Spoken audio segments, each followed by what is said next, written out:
우리 예수님이 그 일을 경험하고 또 우리에게 그러한 일들을 깨우쳐주는 내용이지요. 한마디로 오늘 예수님은 고향 사람들에게 핍박을 당하는 모습을 봅니다. 누구에게? 고향 사람들에게. 그래서 우리가 예수를 잘 모르면 이런 일들이 벌어지는 거죠. 알아도 제대로 알아야 되는 겁니다. 신앙생활 하는 것도 알아도 제대로 하는 것과 어설프게 아는 것, 그게 차라서 믿음이 생기느냐 안 생기느냐 하는 것도 바로 소중한 문제이기 때문입니다. 우리가 잘 알고 있는 조선시대의 김삿갓, 김병연이지요. 본명은. 김삿갓을 모르는 사람은 아무도 없을 겁니다. 이 김병연, 본명은 김병연입니다. 어느 날 나라에서 백일장 대회가 열립니다. 시를 어릴 때부터 탁월하게 잘 써가지고 그래서 그 대회에 참석을 합니다. 참석을 해가지고 그리고 드디어 아주 우수한 놀라운 장원에 뽑히지요. 뽑혀가지고 너무 기분 좋아서 집으로 달려옵니다. 달려와가지고 그리고 어머니에게 자랑을 하지요.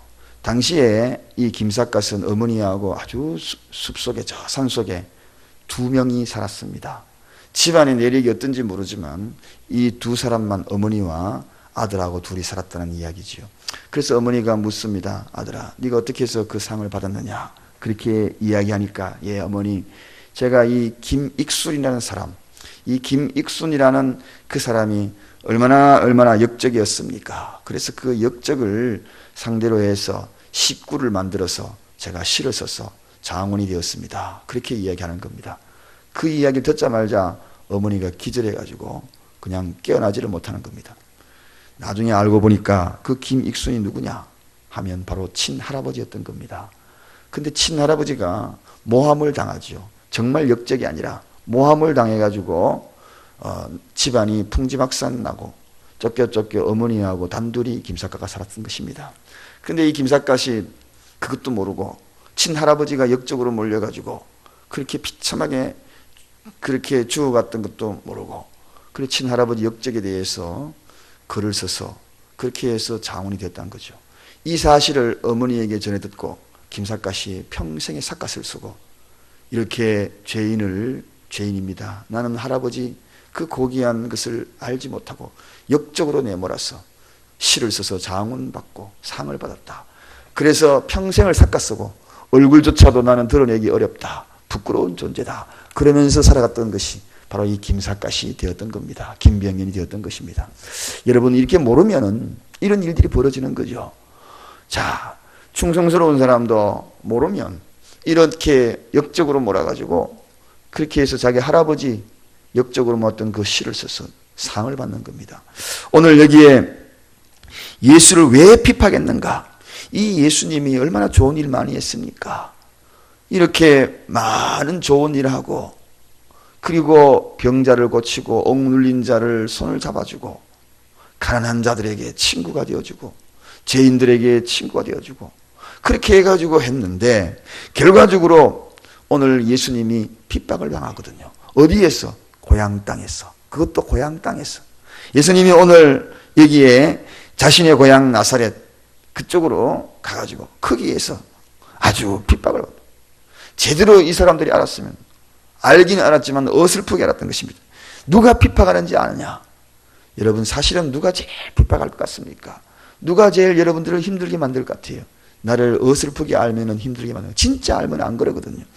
부부가 30년 40년 살아도 제대로 모르니까 아주 스스로 힘든 겁니다. 아내가 무엇이 힘든지 무엇을 좋아하는지 남편이 무엇이 좋은지 무엇이 싫어하는지 이걸 30년 40년 살아도 그거 제대로 못 맞춰주니까 그냥 앙당 싸우고 죽을 때까지 싸우고 그렇게 해가지고 가정이 불행한 가정이 너무 많거든요. 그거 제대로 알면은 안 그럴 텐데 그런 경우 많거든요. 우리가 부모를 제대로 알면은 이제 어버이 주일이 다가옵니다마는 부모를 제대로 알면은 자식이 안 그럴 텐데 분명히 부모가 나를 낳았다는 거 알고 있어요. 그래도 불효한 자식이 있는 반면에 또 효도하는 자식이 있거든요. 알기는 알지만 제대로 부모를 알지 못하고 그래서 시집 가가지고 내 속으로 내가 자식을 낳아보니까 그때 비로소 아유, 우리 어머니 하고 우리 친정어머니 이렇게 생각나는, 자식을 안 낳아보니까, 안 길러보니까 그건 모르는 거죠. 사랑하는 여러분, 누가 예수를 핍박하는가? 어설프게 알면 핍박합니다. 알아도 제대로 알아야. 그분이 누굽니까? 그분이 우리 죄를 짊어지시고 십자가에 붉은 피를 쏟고 머리에는 가시 면류관을 쓰고 양손에는 대못을 받고 다리를 포개 가지고 그 위에다가 큰 못으로 한목에 망치질을 당했던 겁니다. 그래서 두 다리가 포개져 가지고 그 위에 못질을 당한 그러한 비참한 삶을 살았던 그분이 왜 그렇게 저와 여러분을 모든 죄를, 검은 죄성들을 다 눈보다 양털보다도 사하여 주시고 주님 나라로 인도하기 위하여서 그랬던 겁니다. 예수를 제대로 모르기 때문에. 여러분, 그래서 우리는 제대로 알고 믿어야 하는 것입니다. 어설프게 아는 것으로 영생을 얻지 못합니다. 제대로 알고 확실히 믿어야 하는 것입니다. 그분을 믿어야 하는 것입니다. 예수 그리스도를 구주로 믿어야 하는 것입니다. 영접을 해야 하는 것입니다. 신앙생활 하더라도 그냥 주여 주여 제대로 알고 주님이라고 불러야지. 교회에서 주여 주여 술도 주라고 그랬지요. 술 주자 아닙니까? 무엇을 주라고 하는가? 그분이 내 생명인가? 정말 진리인가? 그분의 사상, 그리고 그분이 수많은 이야기들을 하신 그 말씀이 정말 하나님의 말씀으로 받아들이고, 오늘 이 시간에도 하나님의 말씀으로 받아들이고 그분을 정말 가슴으로 알아들일 수 있는가 하는 것입니다. 그들에게 영생이 있는 것입니다. 그들에게 생명이 있는 것입니다. 그래서 예수님이 누구든지 주여 주여 그거 다 한다고 해가지고 어설프게 알고 하는 것만으로 그렇게 구원받는 거 아니라는 것입니다. 자, 이렇게 해서 그들이 핍박한 겁니다. 또 왜 예수님을 핍박했습니까? 그들이 핍박한 이유는 다른 것이 아닙니다. 말씀보다도 출신 성분을 소중히 여겼기 때문에 그렇습니다. 여러분, 정말 우리가 잘 알아야 합니다. 교회는 출신 성분으로 모이는 것이 아닙니다. 교회는 예수 그리스도 이름으로 모이는 자, 에클레시아 공동체입니다. 주님이 불러낸 그러한 공동체, 예수 이름으로 모인 무리들을 교회라 그러지, 출신 성분 갈라서 가지고 모이고 이런 자들 저런 자들 갈라서서 모이는 장소가 아닙니다. 오직 예수 이름, 그 이름 아래 모이는 것이 교회인 줄로 믿으시기 바랍니다. 그래서 주변을 살필 필요 없습니다. 사람을 살필 필요 없습니다. 예수만 바라보면 되는 것입니다. 이렇게 저렇게 사람 바라보고 신앙생활하는 것이 교회가 아닙니다. 이런 사람 저런 사람 물고기 골라내듯 큰 고기 작은 고기 골라내듯 골라내가지고 신앙생활하는 것이 교회가 아닙니다. 이런 고기 저런 고기 다 그물에 걸려가지고 153마리 그렇게 구체적으로 숫자를 성경에 기록한 내용은 왜 그렇습니까? 모두입니다. 예수 이름으로 그물에 들려든 사람들은 모두 성격이 모나고 삐뚤어지고 찌르는 사람도 있어도 그래도 모두가 다 귀한 분들인 줄로 믿습니다. 결정적인 순간에 달나라 여행시켜 줍니다. 제가 그랬지요. 맹장이 달나라 여행시키는데 신체적으로 굉장히 중요한 역할을 한다고. 그래서 맹장 수술하면 우주 여행하는데 좀 곤란하다고 그랬습니다. 그 이야기가 뭡니까? 때로는 저거 없었으면 좋겠다고. 맹장이 저 뒤에 구석에 앉아가지고 저거 없으면, 가끔 가다가 그냥 툭툭 말 던지고 저거 없었으면 좋겠다. 그렇지만 결정적인 순간에는 그 맹장처럼 달나라 여행시킵니다, 여러분. 그래서 성도님은 모두가 소중한 거예요. 다 소중한, 우리 교회 다 소중해요. 그분을 통하여 내가 가는 방향의 지렛대가 되기도 하고요. 때로는 내가 가는 이정표가 되는 겁니다. 우리 교회에 일단 발걸음 옮겨서 이 자리에 앉는 그 순간부터 너무너무 소중한 존재로 인정하시는 은혜가 있기를 주님의 이름으로 축원드립니다.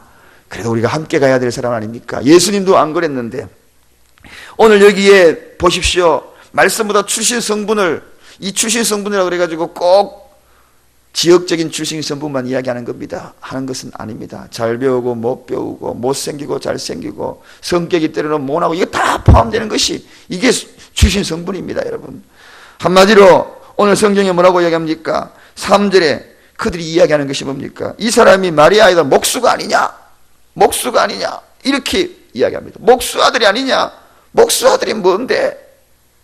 사랑하는 여러분, 죽은 자들을 살리고 또 영생으로 이끌고 뭐 이런 것들을 보지 아니하고 뭘 봅니까? 지금 출신성 목수 아들이 뭘 하겠냐는 것입니다.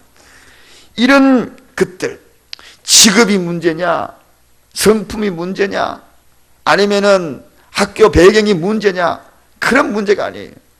우리 교회는 골고루 다 사역자들이 다 있어요. 순복음 출신도 있고, 우리 사역 또 감리교 출신도 있고, 저처럼 또 장로교 출신도 있고, 다 모였어요. 출신 성분이 중요한 것이 아니라 예수 이름으로 모이는 것이 교회인 줄로 믿습니다. 정말 소중한 문제입니다. 여러분, 현존의 실존이 중요한 거예요. 지금 내가 예수 이름 앞에 있느냐 없느냐, 이게 중요한 것이지. 과거에 뭐 목수 아들이 뭐 했다, 무당 출신 아들이라도 교회에 오면 예수 그리스도의 아들인 줄로 믿으시기 바랍니다. 손가락질하고 말이죠, 아이고 저 사람 옛날에 무당 출신 아들 아니 딸, 이런 이야기, 그것은 교회에 통하지 않는 것입니다. 오늘 여기 예수님을 배척한 나사렛 사람과 다를 바가 뭐가 있겠습니까?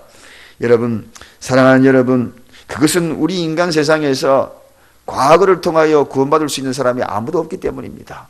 과거에 그 어떤 일을 했다 할지라도 교회에 들어오는 이상 다 소중한 존재요, 주님의 은혜를 함께 나누는 그러한 하나님의 자녀인 것을 믿으시기를 바랍니다. 또 그 다음에 이 사람들이 핍박한 이유가 왜 그렇습니까? 다른 것이 아니라 하나님의 지혜보다도 인간의 지혜를 더 우선으로 생각한 자들입니다. 자, 오늘 여기에 2절에 가보니까 이 사람이 어디서 이런 것을 얻었느냐, 이렇게 어디서 이런 것을 누구한테 배웠느냐, 이 이야기입니다. 누구한테 배워가지고 지금 이런 일을 하느냐. 예수님이 훌륭한 스승에게 정식으로 배웠느냐 배우지 않았느냐. 정식으로 배웠다면 우리는 그 사람을 따를래.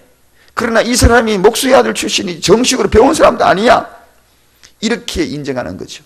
하나님의 지혜보다도 세상의 지혜를 앞서오는 것을 보게 됩니다. 여러분, 훌륭한 스승 밑에서 진리가 무엇인지 배우는 것도 굉장히 중요합니다. 바르게 배우는 것. 그러나 예수님은 좀 달라요. 그분이 진리 그 자체인 것입니다. 진리 자체인데 그것과 배우는 세상의 진리와 비교가 되겠습니까? 예수님은 진리 그 자체라는 것입니다. 하나님의 능력과 권위, 이 모든 것들을 배우는 것이 참 소중합니다. 바르게 배우는 것. 그러나 예수님은 진리 그 자체인 것입니다. 생명 그 자체인 것입니다. 세상의 지혜로서 예수님을 평가할 수 있는 그런 그분이 아니라는 것입니다. 그런데 오늘날 많은 사람들이 화려하고 감각적이고 세상이 인정하는 그러한 말들, 화려한 언어 기술들, 그들 앞에는 굴복을 다 할지라도 말 한마디 제대로 못하고, 그리고 신앙심이 투철하지만 입술이 우둔하여서 제대로 사용하지 못하고, 그럴 때 사람은 무시하기 일쑤거든요. 하나님은 모세처럼 말을 더듬었다고 그래요. 모세가 얼마나 말을 더듬었는지 더듬 하니까 제대로 전달이 안 되는 겁니다. 그럴 때에 하나님께서 아론을 붙여줬거든요. 붙여줬지만 정말 정작 아론도 소중한 일을 했지만 모세를 통하여 하나님이 큰 일을 감당하는 것을 보지 않습니까?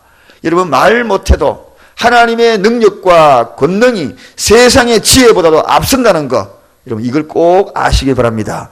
여러분이 비록 말도 못해, 나는 누구 앞에 가서면은 그냥 말도 못해, 그러나 하나님의 능력이 있는 사람들은 세상의 지혜보다도 앞선다는 것입니다. 그 속에는 능력이 있기 때문에, 질그릇 속에 보배를 가졌기 때문에 두려워하지 말기를 주님의 이름으로 축원드립니다. 예수 생명의 능력이에요. 권능이에요. 말씀을 정리합니다. 이들은 예수를 배치겠습니다. 결국은 핍박했습니다. 결국은 구원받은 자들이 그들 속에는 일어나지 아니하였다는 것입니다. 여러분, 저도 고민을 많이 했던 것이 있어요. 사랑교회와 옛날에 제가 성장했던 교회, 그 교회에서 목사님이 어느 날 전화 와서 우리 교회에 사역해보지 않겠느냐라고 저에게 제의가 들어왔습니다. 그런데 고민을 한 이유가 다른 것이 아니죠. 무슨 고민을 했는가? 거기가 제가 병신도로서 쭉 생활했던 그러한 공간이었거든요. 그래서 그 공간으로 가게 되면 과거처럼 이렇게 어려움, 예수님처럼 이런 어려움을 당하지 않을까, 그 고민을 많이 하게 됐던 겁니다. 사실은 이런 문제들이 많습니다. 여러분의 자녀들 중에서 또 사역을 하게 되면 사역자로 잘 인정해 주시기 바랍니다. 그래야지 사역을 하지. 오면은 아이고 막 그 친구라고 이름 썩썩 부르고 그러지 마시기 바랍니다. 예수님이 사역을 할 때에 바로 이러한 문제를 오늘 이 시간에 제시한 겁니다. 자, 이제 우리는 핍박하는 자들이 아니라 예수를 영접하는 자가 되기를 주님의 이름으로 축원드립니다. 영접하는 자. 알아도 어설프게 알지 말고 제대로 알고 믿기를 원합니다. 또 출신 성분으로 교회에서 따지지 말자. 그리고 어디에서 배웠다, 뭐 배웠다, 이거 이야기하지 말자. 하나님의 말씀이 제대로 써 있는 것이 가장 중요하다. 이 말씀을 가지고 오늘도 나아가기를 주님의 이름으로 간절히 축원드립니다. 기도하겠습니다. 감사합니다, 하나님.